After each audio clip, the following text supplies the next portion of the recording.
Hello guys, welcome to our channel. This is Anuradha. So ఇవాళ మనం CVA cerebrovascular accident అంటే ఏంటి అనేది చూసేద్దాం. సో సెరిబ్రో అంటానే రిగార్డింగ్ టు బ్రెయిన్ అయితే మనకు అర్థమవుతుంది కదా. సో వాస్కులర్ అంటే రిగార్డింగ్ సర్క్యులేషన్ అన్నమాట. యా, సో ఈ సెరిబ్రోవాస్కులర్ యాక్సిడెంట్ అంటే ఏంటి అనేది అయితే చూద్దాము. ఇది మామూలుగా స్ట్రోక్ అని కూడా అంటాం అన్నమాట. సో ఆవిడకి బ్రెయిన్ స్ట్రోక్ వచ్చింది, సో అలా అయితే చెప్తారు.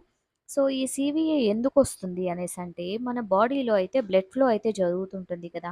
సో మామూలుగా హార్ట్ నుండి ప్యూరిఫై అయ్యి ఆహ్, బ్లడ్ అనేది లైక్ బాడీకి సప్లై అవుతా ఉంటుంది. నెక్స్ట్ బాడీ నుండి డీఆక్సిజనేటెడ్ బ్లడ్ తీసుకొనెళ్ళి మళ్ళీ హార్ట్‌కెళ్ళి మళ్ళీ సేమ్ ప్రాసెస్ రిపీట్ అయితే జరుగుతూ ఉంటుంది కదా. సో ఈ కండిషన్‌లో ఏమవుతుంది అంటే, ఈ oxygenated blood oxygen plus blood సఫిషియెంట్‌గా బ్రెయిన్‌కి అందదన్నమాట.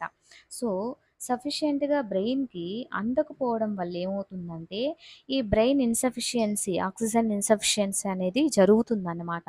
ఒకవేళ ఇది ఒక కాజు. సో, సరైన ఆక్సిజన్ బ్రెయిన్‌కి అందకపోవడం వల్ల ఒక కాజు.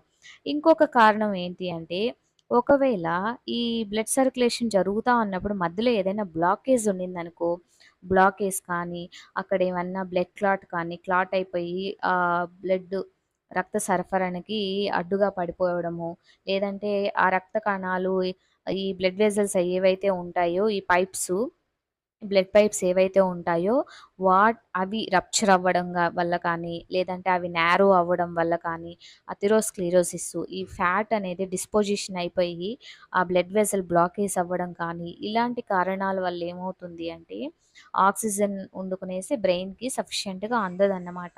సో ఆ కండిషన్‌ని మనం సెరిబ్రోవాస్కులర్ యాక్సిడెంట్ లేదా బ్రెయిన్ స్ట్రోక్ అని అయితే అంటాము. సో, మామూలుగా ఈ కండిషన్‌లో 2 టైప్స్ కూడా ఉంటాయన్నమాట. సో, ఈ సీవీఏలోని సెపరేట్‌గా 2 కాజెస్ అయితే ఉంటాయి. ఇష్కెమిక్ కాజ్ అని, హెమరేజిక్ స్ట్రోక్ అని. సో, ఇష్కెమిక్ స్ట్రోక్ అంటే ఏంటి అంటే, ఈ బ్లడ్ అనేది బ్రెయిన్‌కి కంప్లీట్‌గా అందకపోవడం వల్ల ఈ సీవీఏ స్ట్రోక్ అనేది జరుగుతుందన్నమాట. దాన్నే ఇష్కెమిక్ స్ట్రోక్ అనైతే అర్థము. హెమరేజిక్ స్ట్రోక్ అంటారు. హెమరేజిక్ స్ట్రోక్ అంటే ఏంటి తెలుసా? సపోజ్ బ్రెయిన్‌కి ఏమైనా దెబ్బ తగిలింది, యాక్సిడెంట్ అయింది.